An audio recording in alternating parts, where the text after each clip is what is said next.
right, Tony, and it's a stormy night across southern New England. Heavy rain, high winds, that's what we're seeing in many areas, including here in New Bedford. That's where we find Eyewitness News reporter Jared Pliner. And he joins us now live from the southeastern Massachusetts mobile newsroom with the latest on the conditions there. Jared? Mike Kelly, good evening. Well, fortunate for you guys and our viewership, but maybe not for me. If on cue, all of a sudden a torrent of rain came rushing down. It was quiet. We are in the peak hours right now, and we are at a place that it's hard for me to forget on a personal level, because I was here on July 4th weekend when this stretch right here, which is Purchase Street, almost to Pennyman, was an absolute lake. It was an entire mess. Vehicles were getting stuck. I was wading through knee-deep water, and it's starting to really build up again. I don't know. We've been having some zoom control issues on the camera, but Steve, if you can push in and just show cars as they're starting to slow down because the water is in fact accumulating. This is not an exaggeration when I tell you this has really happened within the last 5 minutes, if you get a look. And I also want to show you video, if we can switch over to that, of drain. I'll take some drains early today. We just wanted to see if a large amount of fallen foliage, of course, we are in that season, was blocking them.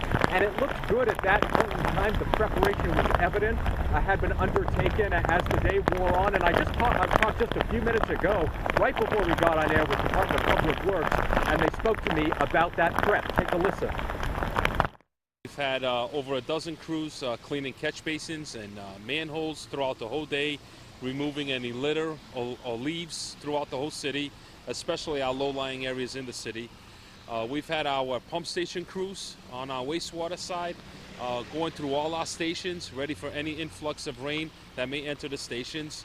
And we've had our forestry crew getting ready also. If on cue, again, this is all just converging perfectly, at least for our weather coverage purposes. The water has really accumulated here. Cars beginning to slow down. We saw a taxi in distress just during that sound bite.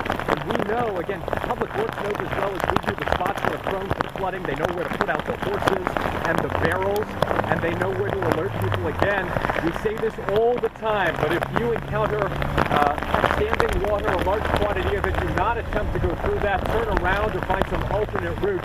You do not want your car filled up to its roof and folks having to pull you out, which is what we saw over that holiday weekend. Live for now with the southeastern Massachusetts mobile newsroom in New Bedford, I'm Jared Pliner, Eyewitness News.